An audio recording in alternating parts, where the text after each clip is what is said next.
Bismillahirrahmanirrahim. Selamat datang ke Bank Negara Malaysia. Pada sidang Akhtar ini, pertumbuhan ekonomi negara serta perkembangan moneteri dan kewangan pada suku yang kedua tahun 2015 akan diumumkan. Ekonomi negara mencatatkan pertumbuhan sebanyak 4.9% pada suku kedua. I'm very pleased to welcome all of you. This must be really the record turnout. Well, we hope we live up to your expectations. The expansion of global economic activity remained moderate in the second quarter, and while the US and UK economies continued to recover, improvements in the Euro area and Japan were more modest. The Chinese economy sustained growth of 7% in the second quarter as targeted policy measures provided support to economic activity. In the region, growth was supported by domestic demand. The Malaysian economy registered a growth of 4.9% in the second quarter, with private sector demand remaining the key driver to growth during the quarter. On a seasonal adjusted quarter-on-quarter basis, the economy grew by 1.1%, and this is important.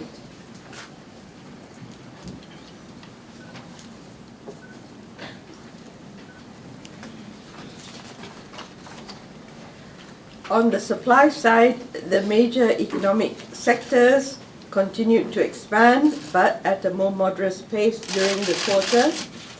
Following the lower growth in household spending, the services sector grew by 5% due to the moderation in most of the services subsectors.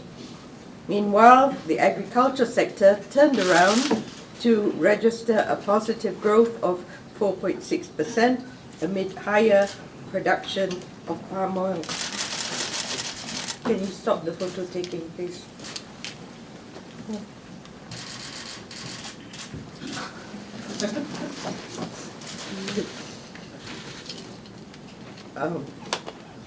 Growth in the construction sector moderated to 5.6% due to slower activity in the residential, non-residential and civil engineering subsectors. The manufacturing sector recorded a moderate growth of 4.2%, attributed to more modest performance in export-oriented industries. The mining sector recorded a growth of 6% amid lower output of natural gas, and this was mainly because of maintenance work for oil and gas fields were carried out in the second quarter. Now, the private sector domestic demand remained the key driver of growth, expanding by 5.7% during the quarter. Private consumption expanded by 6.4%, while private investment grew by 3.9%, and private sector spending expanded by 0.9% during the quarter. This was mainly public consumption expanded at a higher rate of growth, reflecting stronger increase in both emoluments and supplies and services. Public investment, however, recorded a decline during the quarter following a decline in investments by the public enterprises, and also the near completion of a few of the large projects in transportation, infrastructure, and resource-based manufacturing subsectors. The federal government spending on fixed assets remained positive during the quarter. Net exports recorded a negative growth of 10.5% during the quarter, due mainly to weaker exports and lower global demand. compared to the strong growth of 8.8% in the first quarter, which lifted by front-loading of purchases prior to the implementation of the sales and services tax, that is the GST. Private consumption growth moderated to 6.4%. I should mention that the average growth of consumption is 6.7%, so it's just marginally lower than the average long-term growth of consumption. And the moderation, and we knew, of course, during the first quarter there was significant front-loading of consumption prior to the implementation of the GST, and so we have a 6.4% growth in the second quarter. However, we should note that during the quarter there was still wage growth and stable labor market conditions, and this remained supportive of overall consumer spending, which can be described as firm. And we should note, of course, that consumers benefited from the lower fuel prices. Private investment growth moderated to 3.9% during the quarter, and this is attributed to a decline in spending on machinery and equipment, especially in the transportation segment, as the total number of aircraft delivered in the second quarter was lower compared to the same period in 2014. And despite the slower pace of dwellings investment in structures remains supported by capital spending in the manufacturing and services sector, particularly in the export-oriented industries. The current account surplus in the balance of payments remained sizable at 7.6 billion ringgit, and this accounts for about 2.7% of GNI in the second quarter, supported by the continued surplus in the goods account and a lower deficit in the primary income account. The goods account continued to record a surplus, and the lower surplus was due to slower trade activity amid modest growth in global demand and continued weakness in the commodity prices. The primary income deficit was, however, lower due to higher income from direct investment abroad. Income on foreign direct investment was sustained, and this is important for a country like Malaysia. We have been the recipient of foreign direct investment for more than 100 years, and we have a steady inflow of such investments because Malaysia continues to be an important profit center for these investments. The deficit in the services account was, however, higher due to lower travel receipts, and the higher services deficit also reflects Malaysia's continued reliance on foreign services providers, particularly in the transportation and other services. As in June 2015, Malaysia's external debt remains manageable at 794.3 billion ringgit, equivalent to about $208.4 billion US dollars, or 68% of GDP. And the rise in external debt in ringgit terms is partly due, of course, to the valuation effects of foreign currency denominated borrowing with the depreciation of our currency. Nevertheless, at this level of external debt, it remains manageable. The valuation effects are essentially contained as corporate borrowings are largely hedged. A significant share of these borrowings is intercompany loans with flexible and concessionary terms. The banking sector borrowings are partly covered by corresponding external assets. Excluding valuation, the higher external debt reflects the increase in the banking sector's external debt due largely to the centralization of their foreign currency liquidity management operations.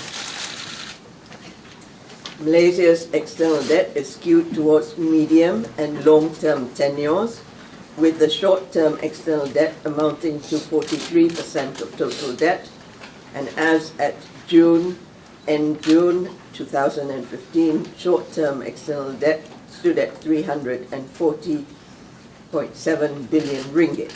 It is manageable and has limited immediate claim on international reserves. This is because more than 2/3 of the short-term external debt is accounted by the banking sector, largely in the form of interbank borrowing and non-resident deposits. The debt liabilities are partially covered by the bank's corresponding external assets. So this accounts for more than 43%.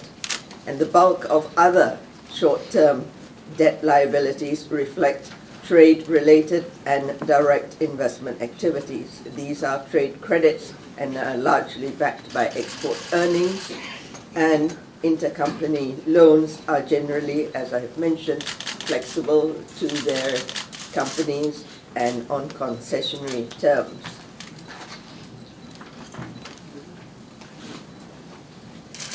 Headline inflation was higher at 2.2% in the second quarter, and this was within our expectations as we priced in these increases.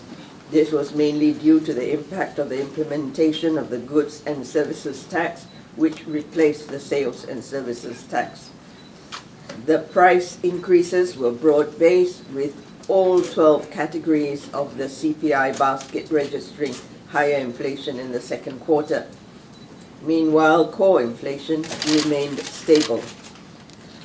The lower global commodity prices have partially offset the impact from the weaker ringgit, and then inflation for Malaysia's trading partners also remained low, thereby contributing to lower imported inflation.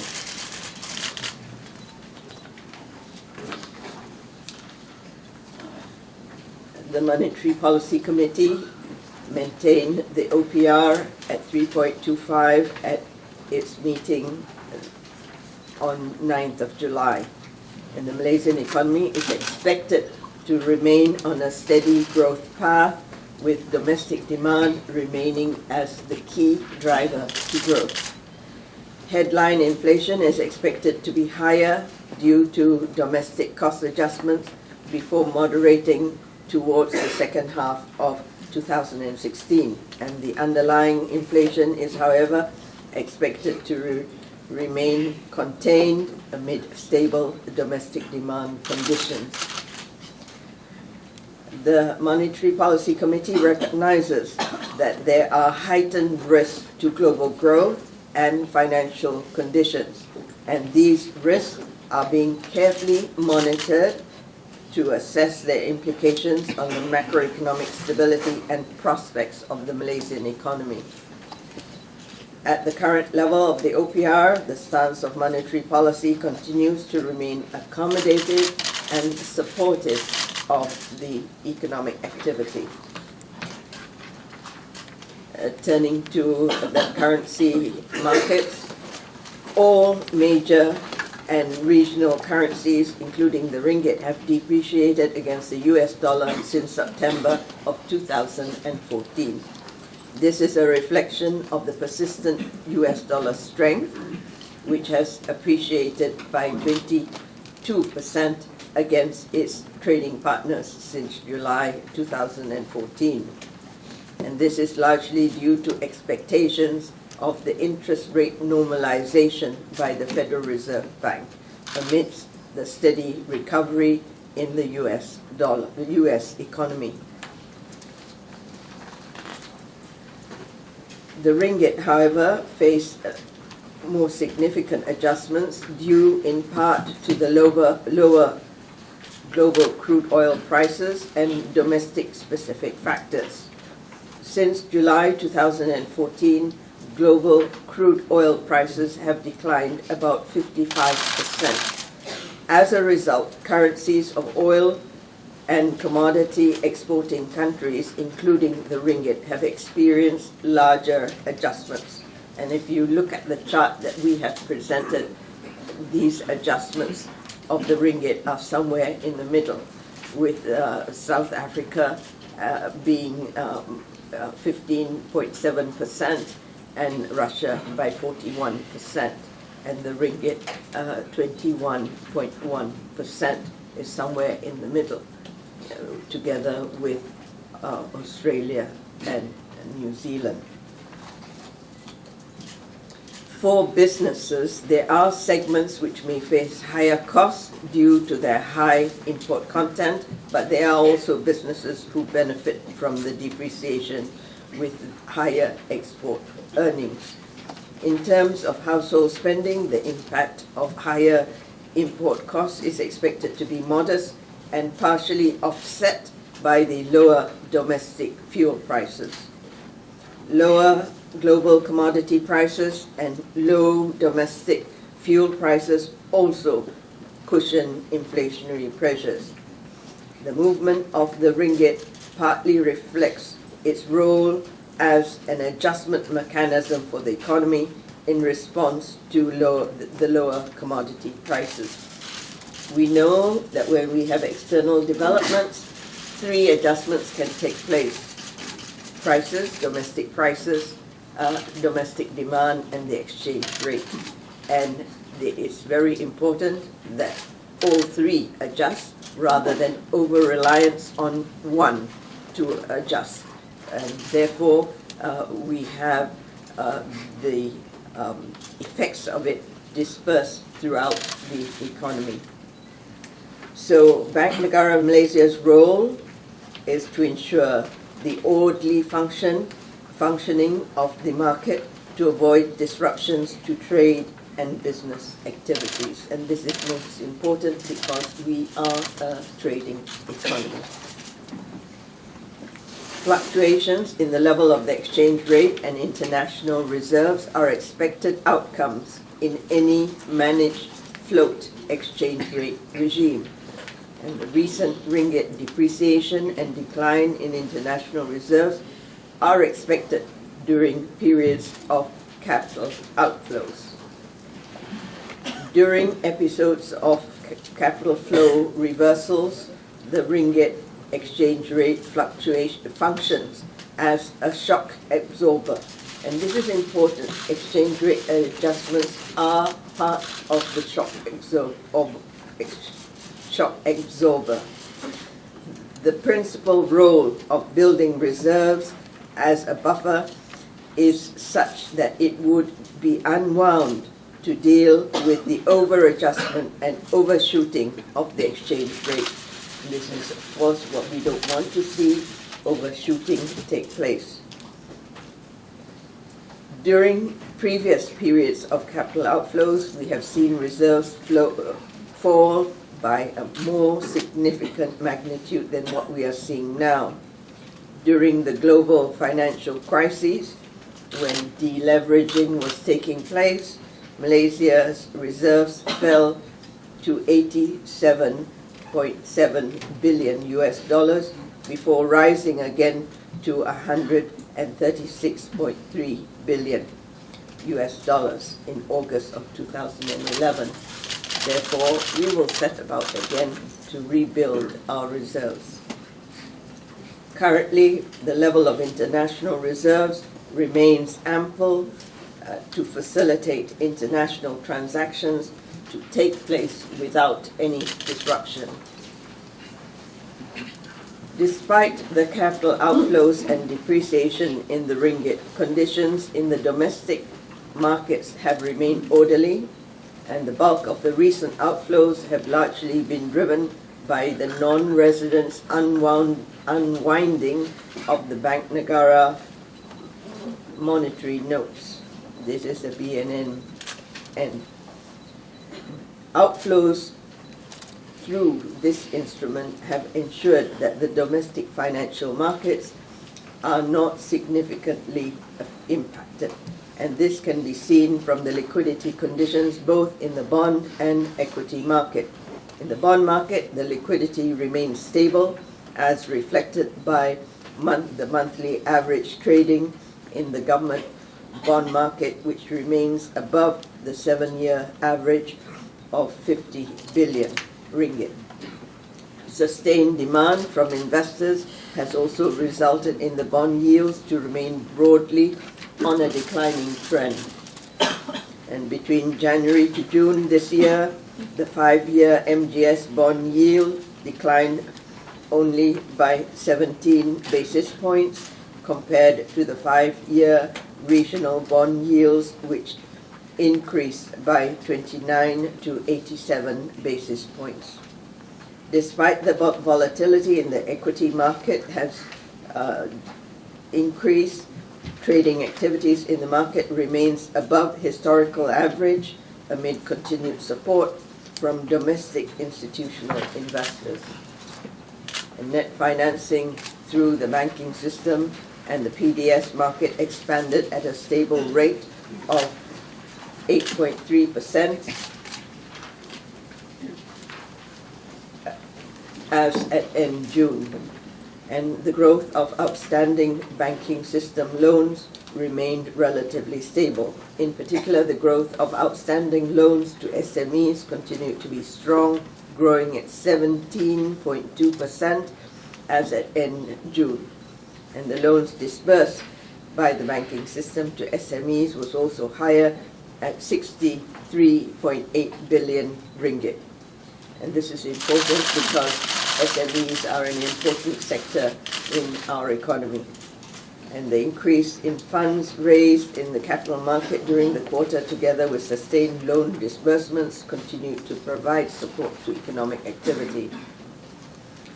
Domestic financial stability continues to be preserved despite all the volatility around us in the global and domestic financial markets during the quarter.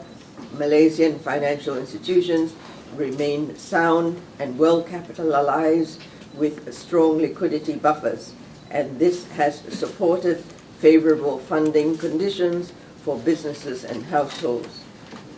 Financial market volatility eased but remain elevated, driven by developments in Greece and uncertainties on the timing of the normalization of monetary conditions in the United States. Sentiments in the domestic market improved in early July 2015 with the affirmation of Malaysia's credit ratings and revision in its outlook. Subsequent developments in China in these recent days have also generated some international volatility.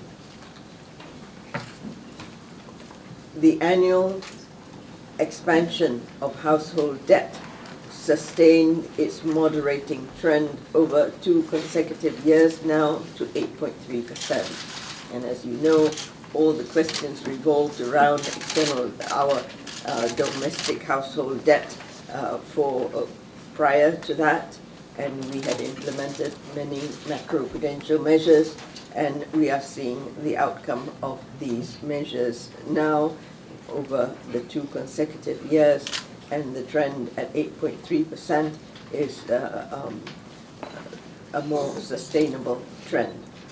This was driven by the slower growth in outstanding credit cards and balances and financing for the purchase of securities in particular. Growth in personal financing by non-bank lenders was also lower at 3.8%. And the annual growth in financing for the purchase of houses remains strong at 11.9%. So most of this slowing down of household borrowing is mainly for personal loans, but for houses, purchase of houses, it still remains strong at 11.9%. And households continue to be supported by stable income growth and employment conditions. Financial buffers are strong, with financial assets sustained in excess of 2 times of debt. And overall, the debt servicing capacity is further supported by improved loan affordability assessments by financial institutions. Aggregate leverage of businesses remains low and stable at 41.3%, Businesses continue to be well placed to service their debt, with interest coverage ratio improving further to 6.5 times. And this was led by domestic-oriented industries, particularly the construction and infrastructure and utilities industry, which benefited from lower input costs such as fuel and transportation expenses. And during the quarter, external borrowings increased by 11.1%, and however this growth was mainly driven by one single large foreign currency bond issuance by a domestic conglomerate.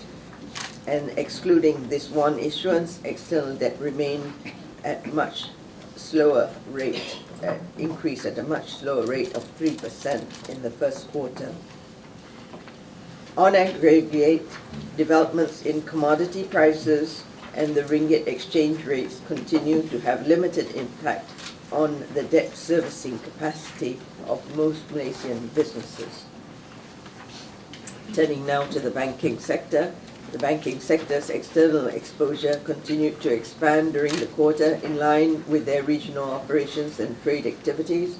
The bulk of such exposures are in Asia, which accounts for 61.4% of the total external assets and 65% of total external liabilities of banks.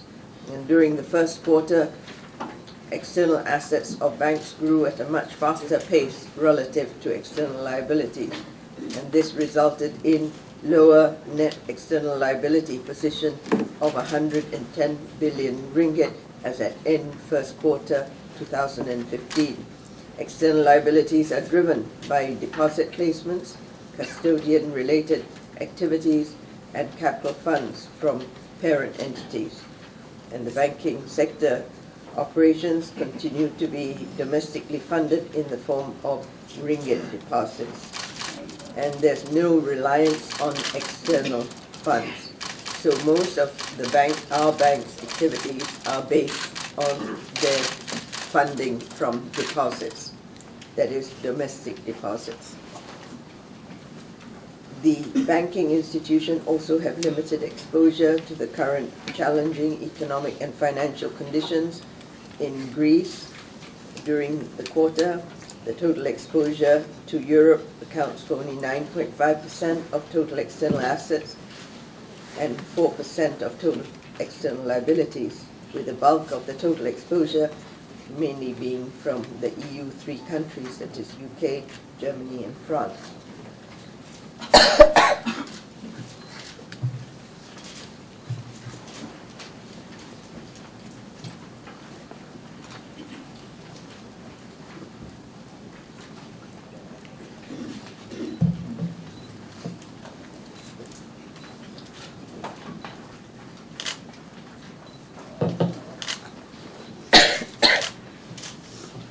Forward-looking indicators point towards a continued expansion in global and domestic economic activity.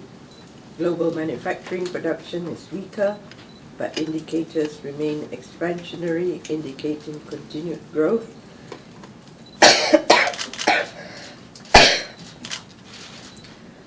And trade activity in the coming quarters. For the domestic economy, average wages continue to grow amid increasing but still moderate inflation. Together with stable employment and continued access to financing, these indicators suggest fundamentals that will support private consumption activity. Additionally, planned investment by private sector remains positive as indicated by the forward-looking indicators. Going forward, global growth is projected to remain moderate. Growth improvements in the advanced economies are expected to remain modest. In the region, growth will be underpinned by domestic demand amid weak export performance. Downside risk remains as international financial markets continue to face volatility following increased concerns over developments in Europe and continued policy uncertainty in several major advanced economies. The Malaysian economy, however, has a diversified economic structure supported by strong fundamentals to withstand these risks and challenges. While the exchange rate depreciated may be unsettling, the impact on growth and inflation will be contained, mitigated by resilient domestic and external fundamentals. The orderly functioning of the financial markets will continue to preserve domestic financial stability and facilitate the necessary economic adjustments. Financial intermediation will continue to support our economy. In our assessment, the Malaysian economy is projected to remain resilient in the face of this challenging environment and is expected to continue to remain on a steady growth path. Thank you, and this concludes the presentation. It would be appreciated if we remain focused on at least in the first part of this press conference on the economic development. Governor, yes. Hi. This is Wai Sing from Bloomberg News. Yes. You mentioned about the impact of the ringgit depreciation being manageable. Yes. In light of the recent sharp declines, does Bank Negara see any need to take any measures to restore some stability? And sorry, can I just ask all the questions at once? Yes. And do you think also that that you expect some stability to return to the market soon, the FX market? And last of all, could you also address speculation that you will not be seeing out your term in office, that you'll be leaving before your term ends? Thank you. First of all, I want to emphasize that during this kind of period of volatility, it's not what the measures that we do now that will allow us to withstand and ride out this period of volatility. It is the measures that what we have done before. And what are these measures? Well, the measures to restructure our economy. Before we were export-led, and we promoted domestic demand, and in the form of consumption and investment. And these are what is driving our economy. I believe something like it accounts for 90% of our growth is domestic demand. So this economic restructuring and transformation has been critical. Then what we did to develop our capital market, the bond market in particular. Before we were bank-centric, and now we have a more developed bond market that's more than 100% of GDP. The fact is that this volatility is now dispersed throughout our financial system. These are some of the measures that we took, and in the areas of vulnerability, household debt and so on.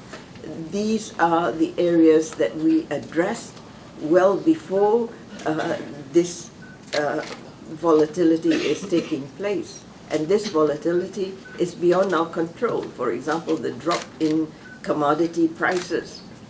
Oil prices have dropped by 55% and so on. And therefore, for us, we have done what we need to do to allow us to withstand. We built up our reserves to levels that can assist in absorbing this shock.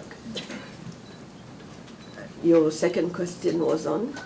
Whether you think the volatility and the ringgit market will subside soon? This volatility is likely to continue until there's certainty on the policy direction that's going to be taken in the major economies like the US and Europe.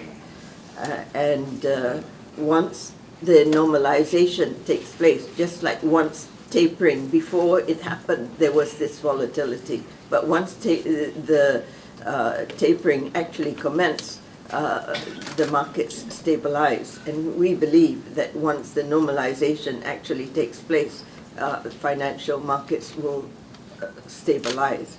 Financial markets, in anticipation of any change in direction of policies, in particular of major economies, tend to be susceptible to increased volatility. Then the conditions in the energy market remains uncertain. It depends on supply, whether the supply that comes on stream is going to increase, and then if it also depends on demand. If the economies slow down and there will be a slowing demand, then you will see further volatility in this market. So this is what we need to be prepared for. And just like a country prepares itself for this volatility, businesses have to better understand these developments and prepare themselves. So the volatility is likely to continue for several months more. The last question relates to my term in office. I certainly will remain in office until my term ends. And my term ends, of course, it's a 5-year term, and it ends next year. Hi, Governor. Akhtar from The Edge. Yes. So you mentioned that the growth of the economy will be driven by domestic demand. Yes. So, but which component in the domestic demand itself that will actually help to drive growth? Given that currently consumer sentiment is a bit weak, so is business sentiment. Well, despite weakness in sentiment, the growth has still been favorable at 6.4%. Consumption has been growing at 6.4%. And this is significant. We actually expected it to be lower because there was a lot of front-loading of consumption in the first quarter. We thought it would be lower, but we were pleased to see that it wasn't too far from the long-term average of 6.7, 6.8%. Will it be the same going forward? Pardon? Will it be the same going forward, like for the next second half of this year? Is Well, it your expectation as well? This has to be monitored closely. The factors affecting consumption are, for example, income and wages, and this has been rising. And job security is another factor affecting consumption, and so far we are not seeing unemployment or retrenchment increasing, and therefore these are positive factors. And the fact that access to financing continues, both to SMEs and to for house demand for purchase of houses increased significantly, and when people purchase houses, there is consumption, purchase of many other items related, and therefore these are the factors. And the fact is also that oil prices have declined, and consumers benefit from this. Their petrol price declines, so their purchasing power increases. So all these factors support sustained consumption demand. And then in the case of investment, there was completion of certain investment projects, and there was also some slowing down by public sector enterprises. But based on approval numbers for investment activities, these have not declined. In fact, they have increased, and therefore our anticipation is that investment activity will recover from these current levels, and therefore this is what will support our growth going forward. Pray you recover quickly. Just to recap your question on the ringgit. Yes. So you're not planning any specific measures like what we did in the last financial crisis, like a tax or capital control. Could you just elaborate? No, I want to categorically emphasize that we do not intend to peg the currency. The fact that we have a flexible exchange rate regime helps our country to adjust. Because if the exchange rate doesn't adjust, then prices and demand has to adjust. And therefore, these external developments, the impact of these external developments will affect us much more than having the impact dispersed throughout for exchange rate adjustments, demand adjustments, and price adjustments. So it's very important to have a flexible exchange rate regime. Is there a period that you think these uncertainties, especially on the ringgit, will continue? As many Malaysians have children abroad. It's hurting the man on the street. Yes. They reckon that this could be because of the continued uncertainties in the country, the political uncertainties. Do you have a time frame as to what could be done or what needs to be done in the country? Well, there are many things that can be done. First of all, there's an export cabinet committee that has been established so that our export sector continues to be strong, and this is important. And then so that our external balance remains in surplus. And this is a strength for Malaysia, and it's a strength that will support our currency, because if we had a deficit, then that would apply greater pressure. The fact that we have diversified our economy away from the oil and gas sector, 80% of our economy comprised of services and the manufacturing sector. And this is important because these sectors continue to grow and strongly, and this supports our economy. If we were over-dependent on oil and gas, then this would have problems. So these are all areas that we are working very hard to keep our fundamentals strong and to keep our economic structure resilient. This is what we can do. We cannot react with knee-jerk measures. We cannot have knee-jerk reactions, because any knee-jerk reactions will be temporary in their effects. And therefore, given that this kind of volatility is likely to continue, then we have to brace ourselves and prepare. And that is why it's important to have savings so that we can withstand this period. I believe that once the external environment improves, and on the domestic front, when we sort out all the domestic issues, then the currency will better reflect its fundamentals. Thank you, Country. Hi, Country. Yes. Yes, and I did want to say, I was reminded here that we are not introducing capital controls as well. We've moved on from that because we have a more developed financial system, more developed financial markets that are larger and able to absorb this kind of volatility. We've also strengthened our financial intermediaries, and they are better able to cope with it. All right, thank you. Yes, the next question here. Yes.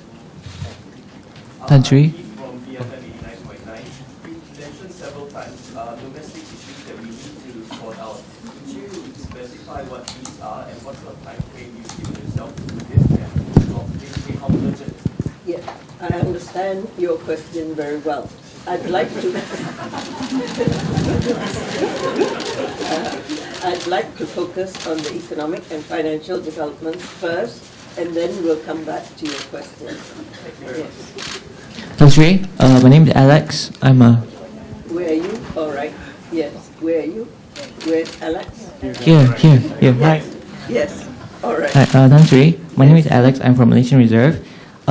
There's some concern about GLCs that are raising funds in US dollar, suku, or in bonds overseas, because people think that if these GLCs had to repay the funds in foreign currencies, that would increase the outflow of our ringgit.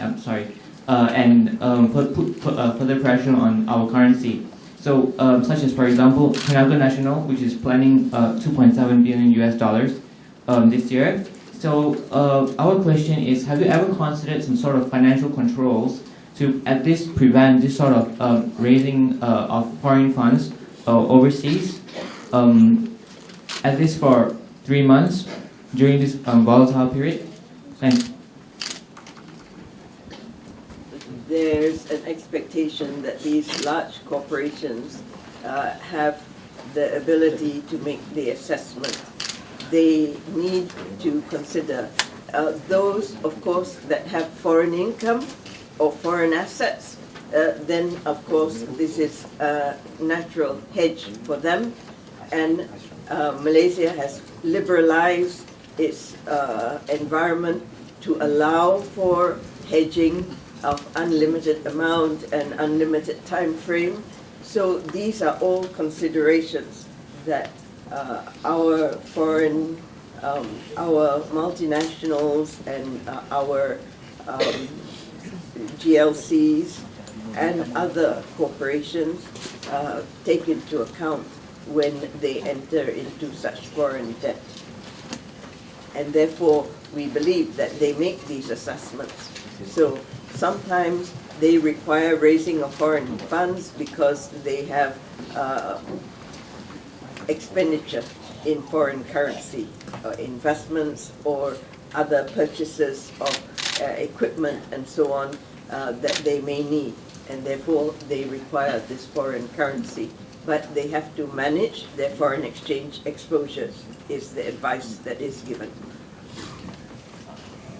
Tan Sri, sorry, Prasanna from The Sun. Can I just ask you, earlier you mentioned that you expect a few more months of volatility. What is the worst case scenario? Could you give us an idea of how much can our economy withstand in terms of external reserves and our current account balance? Could you give us a worst case scenario and how we will be able to, withstand that?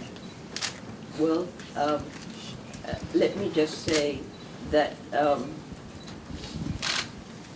during the Asian financial crisis, we withstood it for 1.5 years. And then our reserves were not depleted, and that is why we were not under the IMF program, because we continue to be able to meet our foreign exchange exposures. That was in a very extreme circumstances. We are not in that kind of extreme circumstances now. And the point is, if we did suffer any setbacks, like when the global financial crisis happened, yes, we were affected. We're not immune to external developments. But we have demonstrated time and again that we were able to rebound quickly from this, any setback. And I have that confidence, even more so than previously, because of our fundamentals, because of our high degree of resilience, that we will be able to bounce back quickly from any setback that we might experience. Yes. Governor, Zakwan from Reuters. Yes. Yeah, you can see me, yes? Yes. On China's move to devalue its currency, could you elaborate on to what extent it's affected the ringgit in Malaysia? And is there a plan for Malaysia to address this in any way? No, there's none. China is adjusting to this international environment, and in fact, its currency has adjusted much less than everyone else. So I believe that it is taking into account these two recent adjustments. It has just cumulatively since August of 2014, when other currencies began adjusting, and we have adjusted since then by about to the US dollar, that is, because we should actually not just look at the US dollar, but against the US dollar, we adjusted by about 20%, and China cumulatively only about 3 or 4%. And so this is not significant, but it surprised the market, and therefore the market will adjust to these changes. And if they look at it in perspective, there shouldn't be an overreaction to this move. And if it's good for China, it's good for the rest of us as well. Tan Sri, hi. Jacqueline. Hi. Jacqueline? Here. Yes. Hi, from Bloomberg Television. Yes. Tan Sri, you talk about fundamentals here, but exports have fallen 4 out of 6 months this year. Consumer sentiment index is at a 6-year low. We've got foreign investors net selling Malaysian equities for 14 to 15 straight weeks. What's your take on that? At this point in time, Tan Sri, we are so susceptible and so sensitive to every domestic and global factor out there. So what is your take on that? How much will the ringgit sustain? Well, if we look at our conditions, we are still in what we have described as steady growth path, that is between 4 to 6%, and our growth for the second quarter is 4.9%, and therefore we expect to remain in this growth range for the remaining part of this year. And this is one of the better performing economies. So the fact that we are living through this highly challenging environment, that we've been able to experience a growth of 4.9% during the quarter. There's been no disruption in financial intermediation. The fact that household loans is growing by 8.3%, and the fact that SMEs loans are growing by 17%. So business is still going on. Yes, there are some unsettling developments, but the point is we will implement measures to ensure access to financing, ensure that exports continue to grow, and foreign direct inflow, foreign direct investment continues, and this is taking place. The reason for our exports to decline or slow down is because of global demand. Global demand has been moderating. Even the IMF has revised global growth downwards about 4 or 5 times over these recent few years. But nevertheless, we are seeing economies like the US and UK and so on, those economies that have a close linkage, where we have a close linkage with them, is improving. So these are the positive prospects on the horizon. If the US economy continues to improve, and the UK and so on, and Europe, then we will see conditions stabilizing. So yes, we acknowledge that this is unsettling times that create challenges for everyone. But it's during these times that the strength that we have built, the foundations that we have built, will take us through. If we didn't have a surplus to begin with, then we would be a country of twin deficits, and we would be vulnerable. But the fact is, even our fiscal deficit has shown signs of improvement. It was, I believe, a few years ago, something like 5.8% deficit, and it's almost half that now, at 3.2%. And so everyone is working hard and to ensure that we have these fundamentals. And the private sector has to do its part as well. And that is why we said during the good times, you have to build your buffers. Even for us, we built up our reserves to about 131 billion, I believe it, 136 billion. And therefore, now, of course, when we have the outflows, we built it up when there were surges of inflows. And therefore, when these inflows are reversed, then we see a decline. But we will rebuild again. And why do we have the confidence that we will rebuild?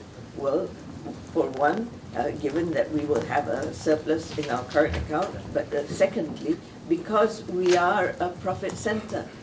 The whole of Asia, in particular ASEAN, has been a growth center in the global economy, and therefore funds will continue to look at our economies and our financial markets because of this fact that we are an important growth center, ASEAN and the greater Asia, in the global economy.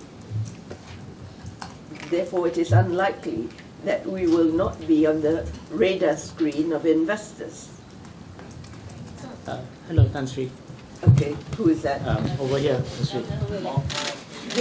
Jason here from Dow Jones. I'll come back to you. Basically, I just want to find out about the the effect of the ringgit's depreciation. You mentioned just now there's higher import costs and there's also benefit in terms of higher earnings. So I'm just wondering what's the net effect of the ringgit's fall? Is it actually a net benefit or is it a negative for the economy? That's first question. And second question is the reserves have, as you noted, have fallen quite a bit. So I'm just wondering if if the central bank is still comfortable with the current levels, whether there's need to continue to use the foreign reserve to at least smooth out the ringgit's volatility or something like that. Just wondering.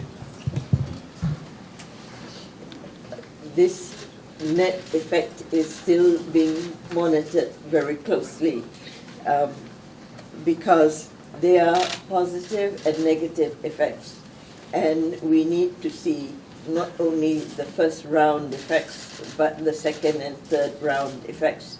So given that this phenomenon is just taking place now, we are monitoring it closely. Of course, those companies that have built up buffers and have natural hedge and so on, despite being affected, the impact on their business is manageable to them. And for example, the government has very low external debt, so to them they are less affected. And so all this has to be meticulously examined, and we believe that given that our external debt has been low relative to others, because we have developed a domestic market for fundraising, so that has been another important element that has allowed us that most of the debt is ringgit denominated. And the fact is that when they say, because of the new definition of external debt, includes ringgit denominated debt that is held by non-resident. And yes, sometimes there is a sell-off when they unwind their position, but it does not have an impact on the ringgit because it is ringgit denominated. And then we have our own large institutional investors that step in to demand, and that is why our bond market has remained an equity market relatively more stable than others because of it. So these are some of the important things that will see us through this period of uncertainty and volatility.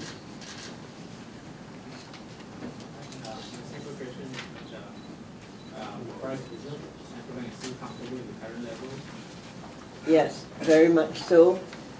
We held reserves way beyond the level that is needed for our country, and therefore the current level is well within levels that we are still comfortable with to take us through the next few months and into next year.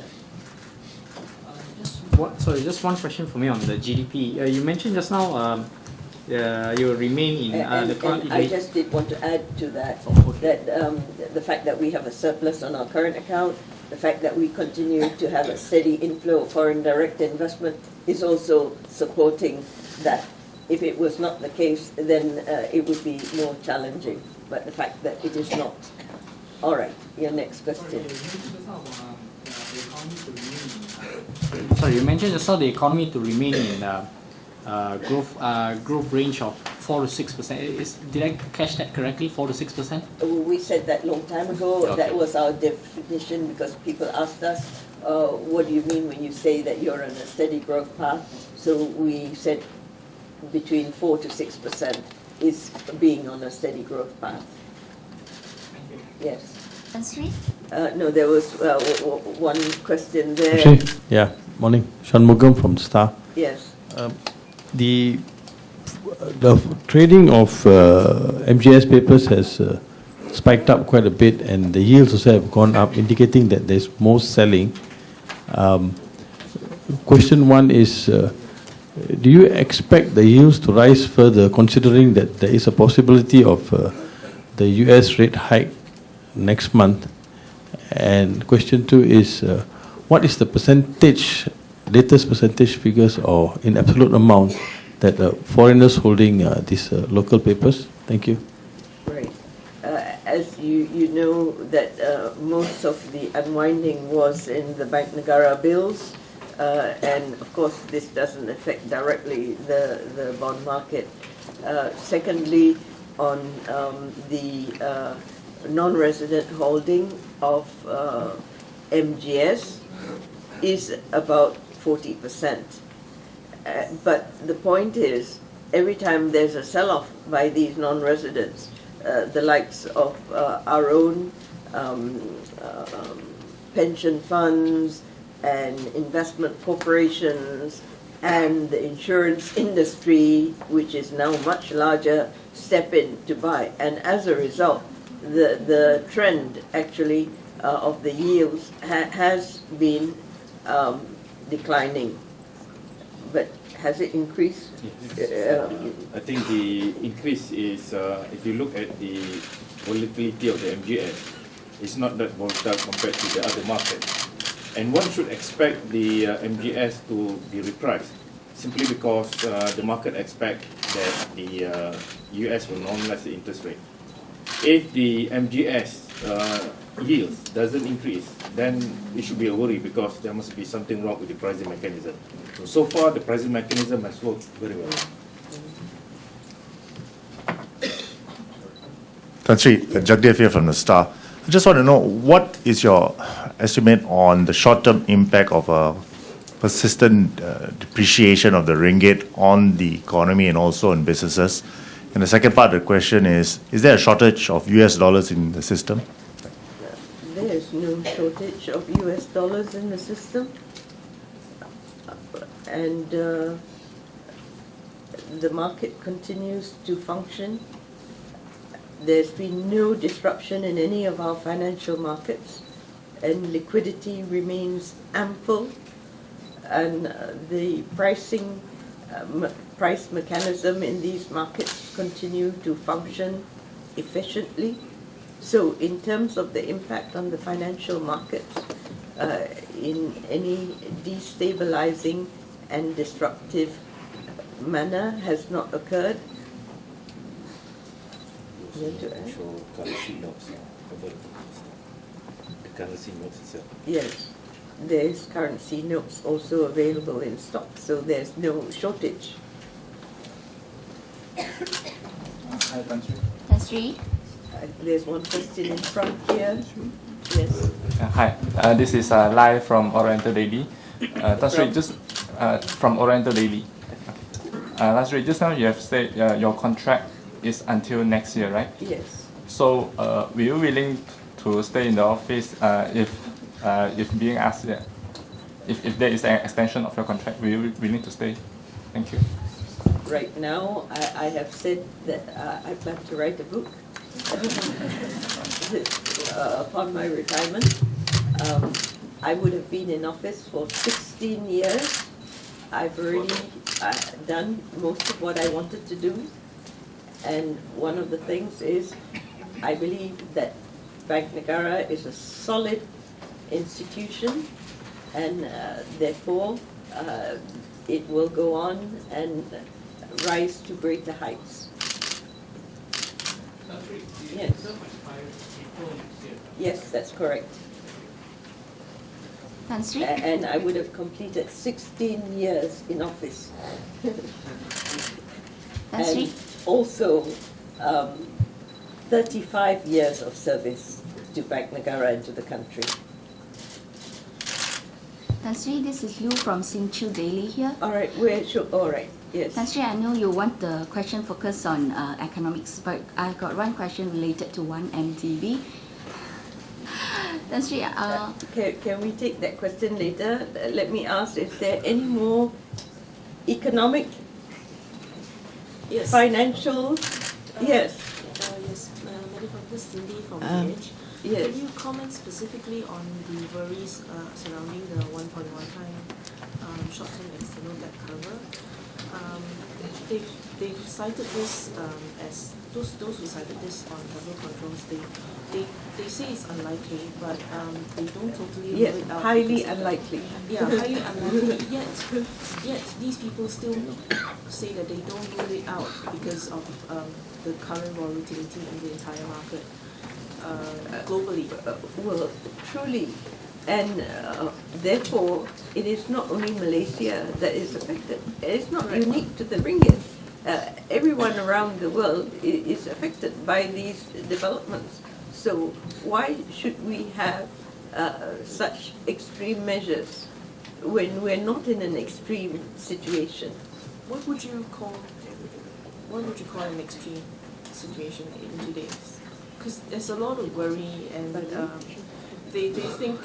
Okay. Yeah. An extreme situation would be is that we are plummeted into a serious recession and so on. Okay. And we don't expect to be in that kind of situation. Yes, and why do we not expect it? Is because we have restructured our economy. There are many positive developments that are occurring in the economy and so on. And if there was no access to credit, and you have 17% growth to SMEs, and before SMEs couldn't get any access to financing. So you have to take it in a total perspective to see what the circumstances are. Could you re-emphasize your the worries on the 1.1 time external debt cover? Yes, because you have to, this is short-term debt, and I've already mentioned it, that these are intercompany loans and loans by the banking sector, and they have matching assets against these liabilities, and therefore this is not a concern. This is like our banks. They fund their activities, I think 90% is from domestic deposits and not short-term external financing. So in that sense, we are not concerned at all regarding this. And just to give a sense of perspective, the same number for Hong Kong is 0.4, for Singapore is 0.2, for Indonesia is 2.5, for Thailand is 2.9. Now, the reason is because of our size of our financial market, especially the bond market. It's huge compared to, say, 1997, 98. So that shows the reason why our short-term versus GDP have moved somewhat. Yeah. So this comes with the maturity of our financial system and financial markets. The fact is that at about that time in 98, I believe our bond market was something like 35% of GDP. Now it's about 110% of GDP. It's one of the most developed, certainly in Southeast Asia. 267 billion versus 1.1 trillion. Yes. So because of these kind of numbers, so it has to be, the environment is very dynamic, and therefore it has to be seen in that perspective. Just one more question. Yes. So, who will be your successor if you leave the position, or did the Bank Negara look for any candidates? You know, when we introduced our legislation, the Central Banking Act, we rewrote the Central Banking Act after 50 years of being established as a central bank, and this was in 2009. The bank was established in 1959. Yes, 1959. So 50 years after being established, we rewrote the act. And now we have a greater role for the board of the central bank, which is made up of the majority of which made up private sector individuals. aside from myself, which is chairman of the board, but my 3 deputies are also members of the board, but the others are made up of private sector individuals. One of the, there's also a governance committee. Of course, we've always had an audit committee of the board. We have a risk management oversight of committee of the board, but we have a governance committee. This governance committee will evaluate candidates. In fact, every time my term has been renewed, they evaluate my performance as a governor. So to see whether I should be renewed and so on. So in this particular case, they will evaluate the candidate or candidates, whether from internal and or external. And I believe that we have strong candidates from internal as well to head the central bank. We have succession planning 5 levels down. That is to show how solid the central bank is. That means the deputy governor, the governor first, the deputy governor, the assistant governor, the head of department, which is called director, and the deputy to the head of department, which is called deputy director. There's succession planning for each one of them. Isn't it right? Yes. This is our assistant governor in charge of HR here at Hari there. So we are a solid organization, and I have full confidence that it will continue to do as well and stand up for the rights and respect that has been accorded to us by the people of the country. So there's solid internal candidates to be the next governor, is that what you're saying? Yes. Tan Sri. Where are you? Tan Sri, Mani here. Yes. Tan Sri, there's been a lot of allegations made against the central bank and also against you since the day you all joined the special task force headed by the former Attorney General. Is there something that you can explain? There's no truth to these allegations against me personally and against the bank. There's no truth to it. And many of these allegations are made by anonymous. We will seek out to identify who they are and take further action, legal action on them. Right now, we don't know who they are. We have some idea and follow-up leads to who they are, but they have been anonymous so far. Yes. Could you question yourself or any executive of the bank as they said they would? Yes, they did. They questioned 7 of our officers. Including yourself? Not yet, because I just came back. I just came back from actually quite a long journey. I was in the United States, and I came back the day before yesterday. Yes. Tan Sri. The indication of the banking details, how does it affect the banking industry? It has not affected, it says, how does it affect the banking industry? It has not affected the banking industry. Pardon? There's if there's any breach of secrecy, action will be taken against those individuals that breach this secrecy act and legislation. So, if we know who did the leak, there will be action against those individuals that participated in disclosing such information. We want to give the Malaysian public that assurance that their deposits are safe and that no one can go and look into their deposits. Not even the central bank can look into the deposits unless they have done something wrong. And the only way that we would know is that the banks are required to report to us that they see some suspicious activity in this account. Then the banks will report to us. or if the account holder reports to us. Otherwise, even the central bank cannot look into your personal accounts. Tan Sri, just sorry to be rude. Can I ask, were you all informed about the 2.6 billion money that was into the Prime Minister's account? Were the central bank informed about that by M-Bank?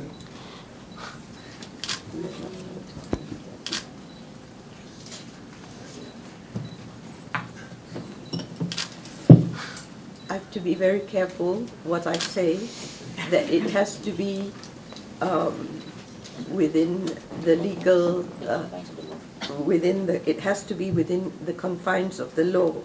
Otherwise, the moment that I step out of this door, I will face arrest for talking about an individual account. Yes. And I'm sure you don't want that to happen.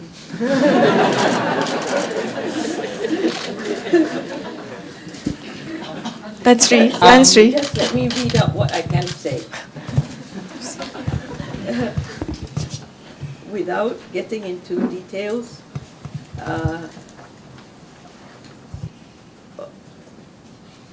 because they're ongoing investigations, let me just say that Bank Negara has shared all the information that we have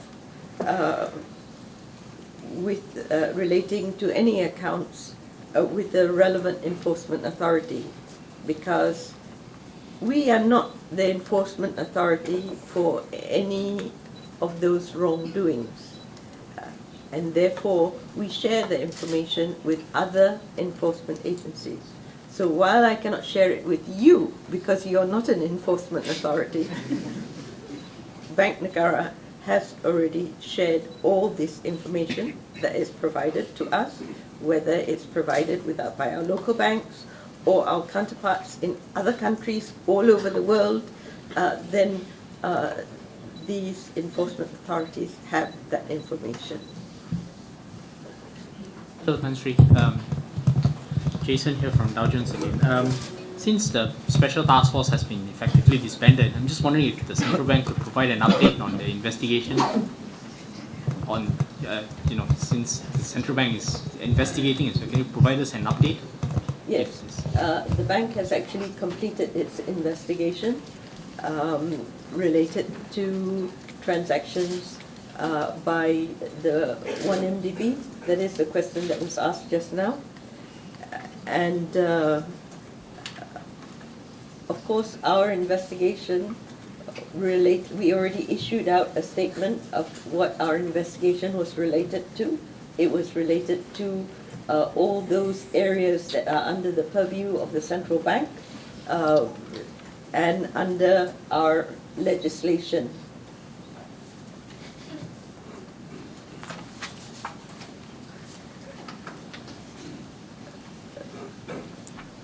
All right, let me read it to be very clear to you.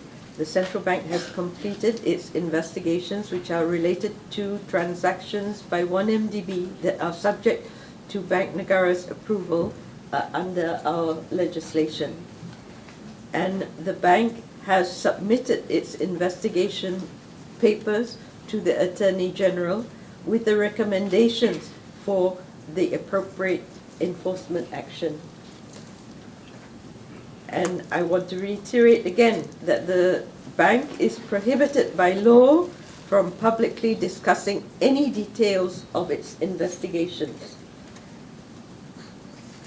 And if we are called by the PAC, that is the only other avenue where the bank will be able to respond to questions on this investigation.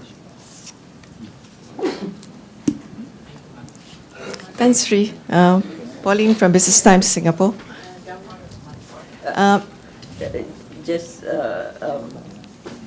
Where's the question from here? Tan Sri, you've been saying for many, many months that the ringgit is significantly undervalued and it continues to fall. Yes. Would you say there's a confidence crisis, especially among foreign investors?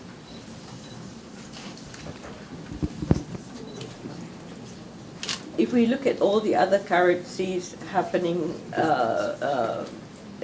all the other currencies in financial systems around us and other parts of the world, they are all facing the same challenge.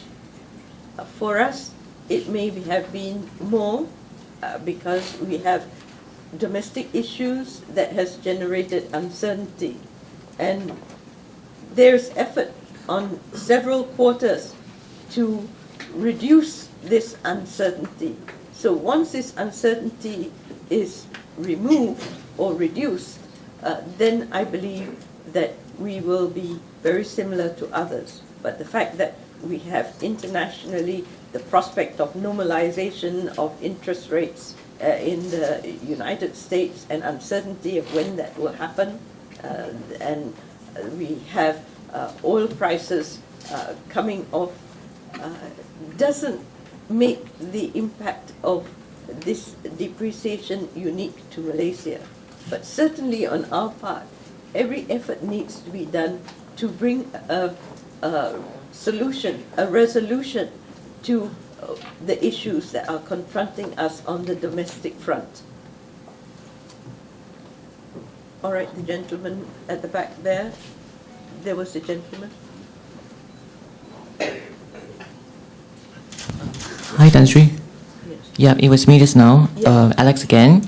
I just wanted to know if Bank Negara is still involved in any sort of investigation after you have submitted the relevant details to the enforcement officials. Thank you.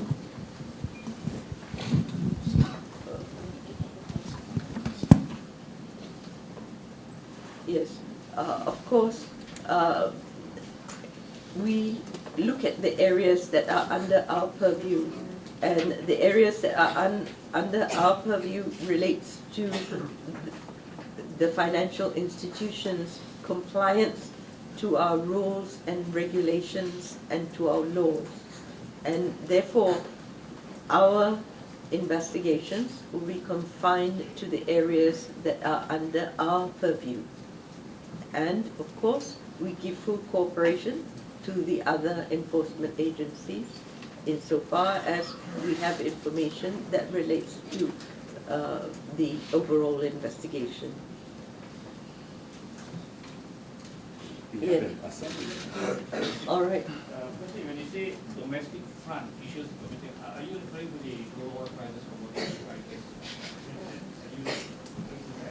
Or the political uncertainties? Or the political uncertainties that is happening in the country within UMNO, calls for Najib to step down. Are you referring to those things? Thank you.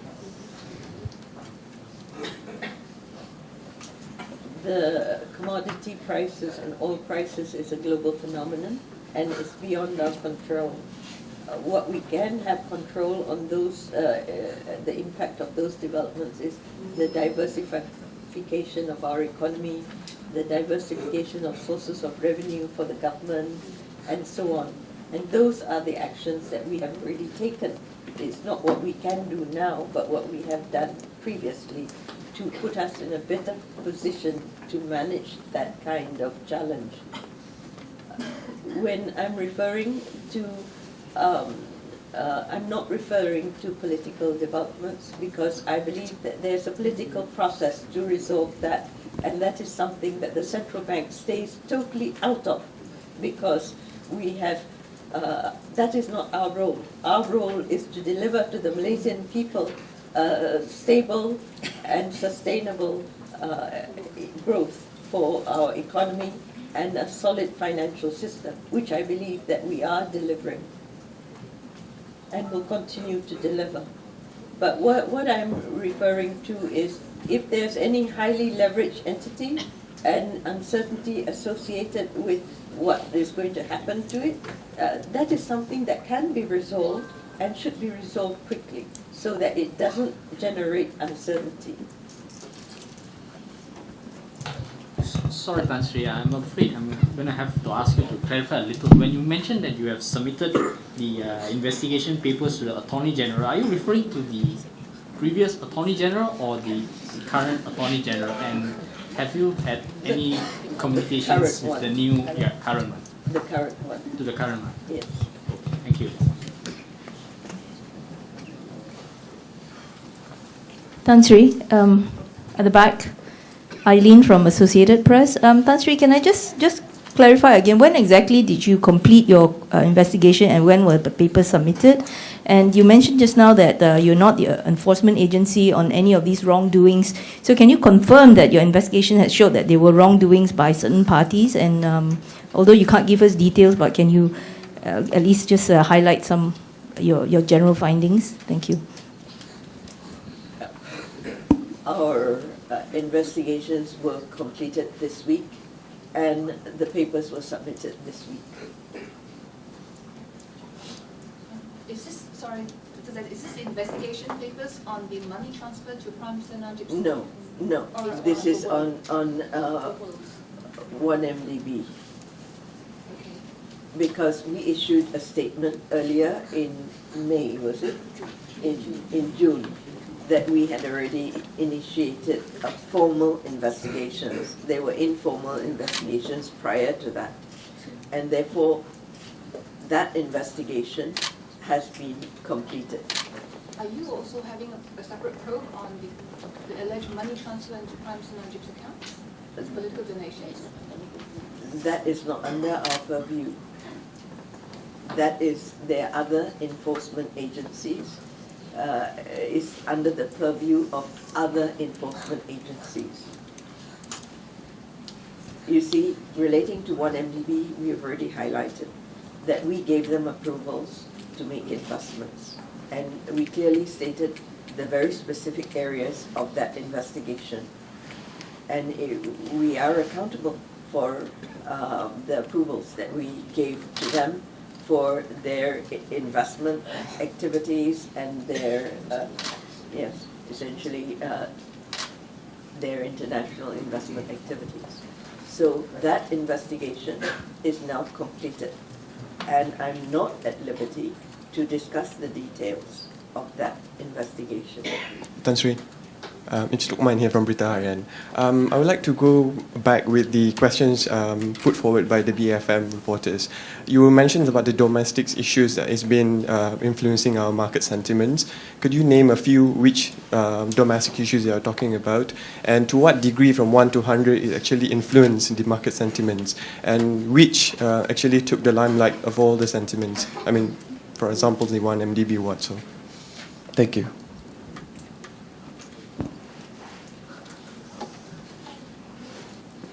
The market is so complex, and therefore there are many factors that affect it.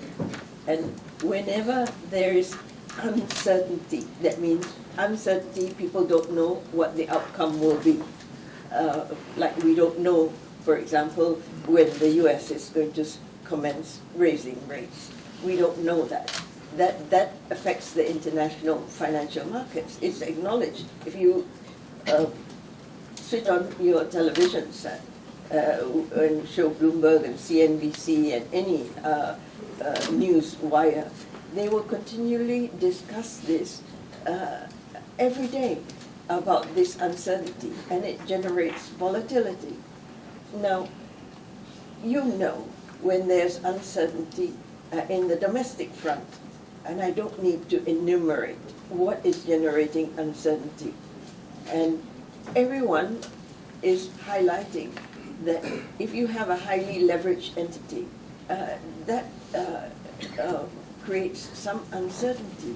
And once that a solution is provided for that uncertainty, then conditions will stabilize. That's how it works. So, Bank Negara, for example, the staff worked round the clock and through weekends so that we could complete our investigations and therefore contribute to some of the degree of certainty with respect to the entity concerned. And that is all that I can say. Otherwise, I'll be in contravention of the law, and steps will be taken against me for talking about it. Tan Sri, Yes. I'm Shannon from the Straits Times. I just need to ask very directly, has the central bank conducted any investigations into the Prime Minister, and if it's been completed, or is any ongoing right now? Thank you.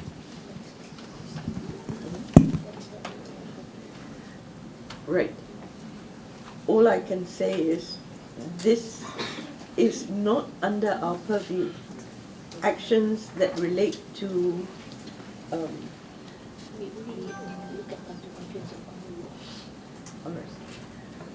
the central bank only looks at the contraventions to our law, and we assist other enforcement agencies that look into or investigate contraventions to their laws, and this is all we can do.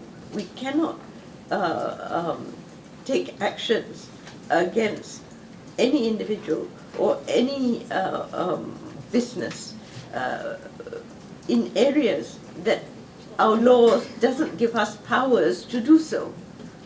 But if these other enforcement agencies come to us and ask us for our assistance because it involves developments in our sector, we provide this, but we are not the one that conducts the investigation, and we are not the one who takes actions, because we don't have the powers to do so. Dr. Zeti, may I know the position with regards to Bank Negara, say hypothetically, huge sum of money, in US dollars coming to the country and is declared as political donation. What is the position? Is it a sufficient? Obviously, the Bank Negara will be alerted. The bank will inform. Yes, the banks are supposed to inform us. Yeah, but if it's a political donation, Okay, I'm corrected. The financial institution is supposed to conduct due diligence, and if everything is in order, then they will not inform us. But if they suspect something is suspicious, then it's called suspicious transaction report. Suspicious transactions report, STR, will be submitted to Bank Negara, and then we will become aware of it. But otherwise, the central bank, will not be aware of it. What is the position if it's a political donation? Is it any amount is okay? Because they say any amount is okay. I think the law is very clear on this. We have the AMLA. The AMLA faces specific responsibilities on the reporting institutions to conduct what we call due diligence. It's up to them to look at, the source of the money and to whether it befits, what has been declared to the banks, if there are anything suspicious. If they think that there is suspicious, then the law compels them to submit to us what we call an STR. It is only with the STR reported to Bank Negara Malaysia that Bank Negara is allowed to share such information with the relevant law enforcement agencies.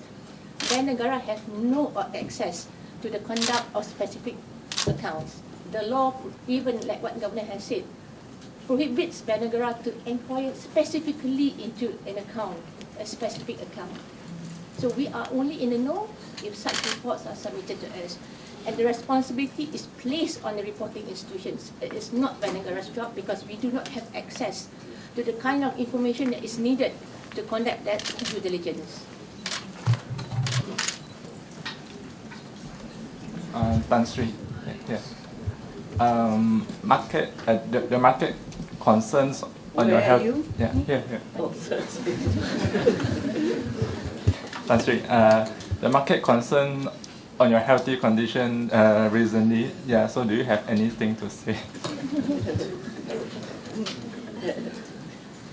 No, I don't have any medical illness. I was told by the doctor that my heart is very strong. I was also told by the doctor that my arteries are very clean. So I've taken many examinations, and they couldn't find anything yet.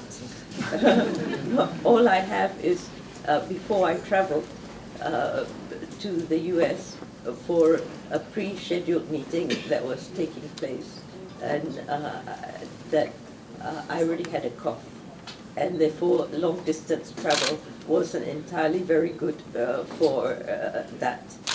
But I arrived back the day before yesterday, and there's some still lingering, especially if I talk too much, and the cough comes back. And Sri. Oh, right. Actually, when the rumors came out, I was giving a luncheon address by more than 200 people. It was the European Chambers of Commerce, and it was a luncheon address on the Tuesday. The rumors came out on the Monday, and that I had a heart attack. It wasn't true, of course. I'm on absolutely no medication.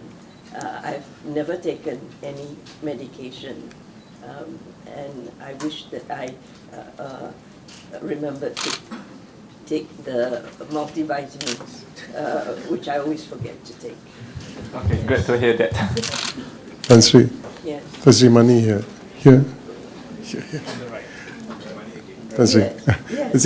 Coming back to Mel's question, was the STR report made by any of the banks?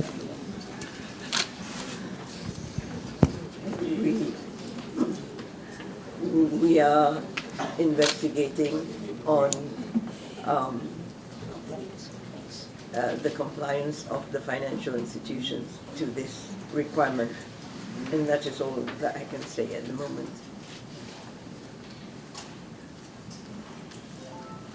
Sorry, Tan Sri. Elson from Bloomberg TV. Yes. On the OPR, I know you have maintained that no capital controls will be imposed at the moment. There's no extreme circumstances. What would change Bank Negara's view on maintaining the OPR? And are there other measures other than the capital controls, such as perhaps FX controls? No, there's no measures of that nature that are being looked into at this point in time, because we believe that our financial system has been able to intermediate this volatile financial flows. Tan Sri. Yes. Shanmugam. On the question of 1MDB and the investigations into its transactions that you have completed, issues related to 1MDB has been raised many times previously in this room,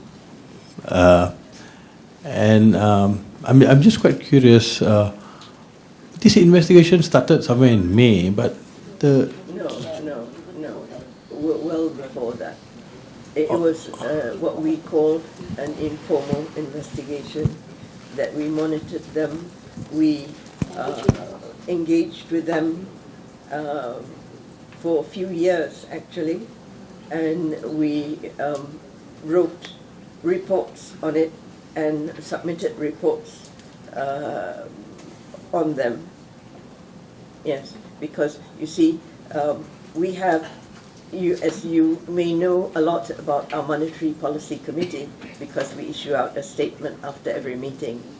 But we have a Financial Stability Committee, and we only talk about it in once a year when we release the annual report, the Financial Stability Report. And this committee looks into, amongst other things, what are the risks to our financial system. And amongst the many areas, because the meeting takes a whole day, we look at highly leveraged entities. And we look at household debt, we look at all the other areas that represent a risk. And so when we look at the highly leveraged entity, this entity was extremely highly leveraged. And therefore, it represented a concern, and we did highlight that to various authorities that should be aware of it, and we wrote reports on it. And therefore, we monitored and engaged with the entity itself throughout this period. But then we conducted a formal investigation by taking statements from various people involved and so on, and taking documents and so on. And so that investigation was long drawn because it's a complex process, and that's now been completed.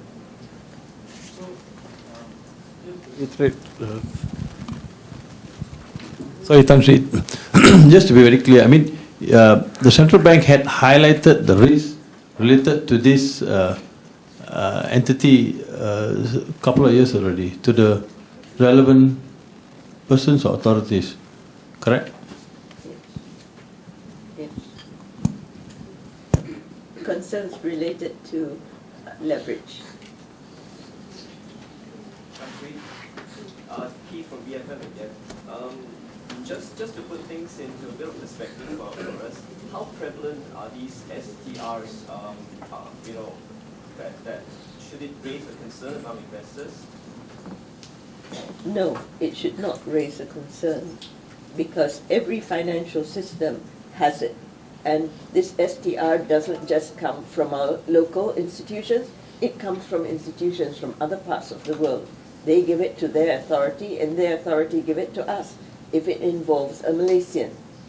So there's nothing unique. This has been going on since the beginning of time. Thank you.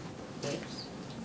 And there's tremendous cooperation now because of the assessments that are made on countries of how they comply to these international rules.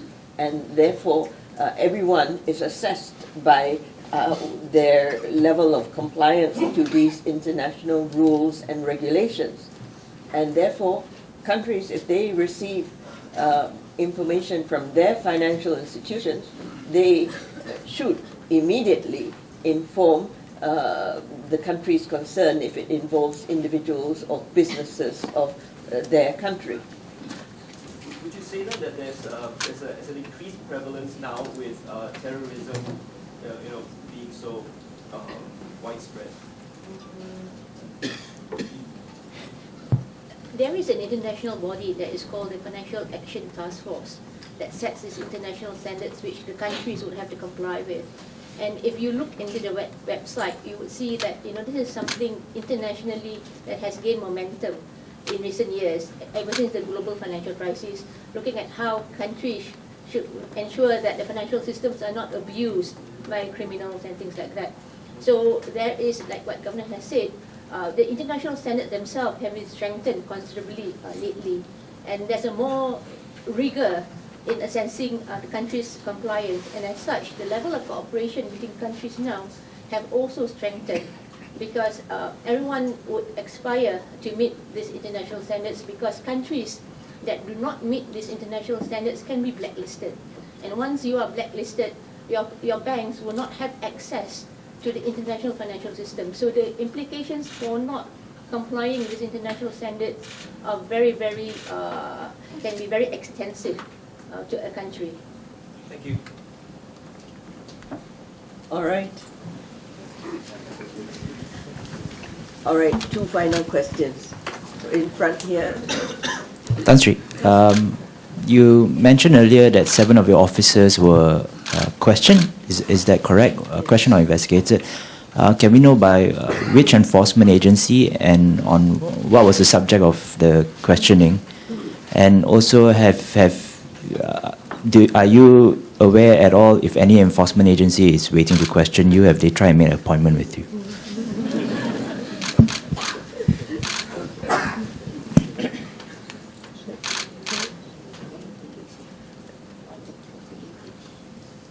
The investigation is on the purported leakage of information, and it was by the police.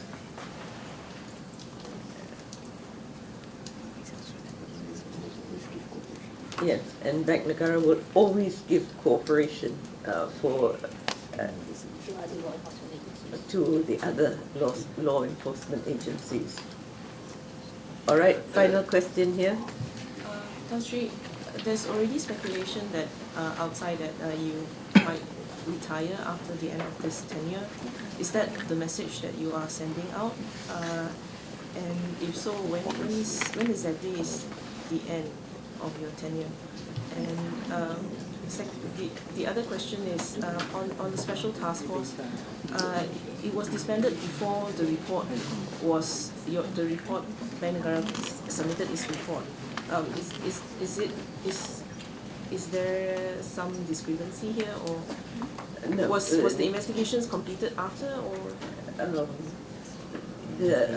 because the task force was disbanded, therefore you had to complete the investigations? No. Okay. That was the cycle of the investigation. It was a long process of taking statements and analyzing documents, thousands and thousands of pages of documents and so on. It was completed this week, and in fact they had to work round the clock to do it because and we felt that it's very important to have closure because of the nature of its implications. So it was just completed. It had nothing to do with the developments, and we are not aware of what the arrangements will be regarding the task force going forward, but we are aware that each agency continues to pursue the areas that are under its own, which is what it was before anyway. And regarding my term, as I said, I would be completing 16 years, and that's really a long time. And I would like to say that I've done everything I wanted to do. And we put in place something like more than 10 important legislations during my term in office that was very important. And the whole organizational transformation of the bank, we did 3 series of organizational transformation, and then related to all the other things we have done in transformation of the financial sector, financial inclusion and everything. But I want to say that there's a lot more to be done. For example, the migration to electronic payments. I would like to see more done on that front. And then on mobile banking and so on. And even in our foreign exchange market, it's reached a degree of maturity, but there's so much more. And I believe the team here in the bank can carry those areas forward and do all the things that need to be done, especially when we aspire to be a developed country by 2020. So 16 years is amongst a very long period, and I've been really privileged to have had this opportunity to in my career, to be given the opportunity to make a contribution to this country. So I'm truly grateful for it. Yes.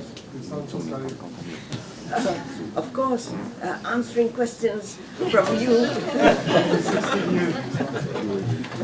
No. 16 years, you sound so tired. 16 years, I sound so? After 16 years, you sound so tired. No, I'm not tired. Our leadership center, ICLIF, has a summit every year about leadership energy. And you should watch the video because the last one, I wasn't here in the country, but they recorded my statement, how leaders need a very high level of energy. And where do you derive that energy from? A lot of it is your sense of purpose, conviction, and clarity in what outcomes you want to achieve and so on. And it is like an athlete. I gave the example like an athlete when you're running to the finishing line.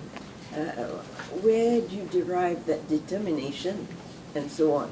So, that is all about leadership, having that leadership energy. If there's a request under national service, will you continue to be the government? Let us reach that bridge, then we will cross it at that time. But right now I have great aspirations to actually write a book before it fades in my memory. Alrighty, thank you very much, everyone. Sorry, Tan Sri, you have a Tan Sri. Madam Governor. Yes. Last question. You had the last question. You have an upcoming birthday. Any special wish for the for you and for the country? No, you know, I was brought up to not have special days and like birthdays or anniversaries, and as a child, and because my father always said that, you know, you buy something for someone when you see something that person, and not when it is more meaningful than when there's a birthday or an anniversary. And my partner in life, which is also, we celebrated our 50th anniversary, also has the same view. So birthdays are not very special in our, it's just another day. All right, thank you.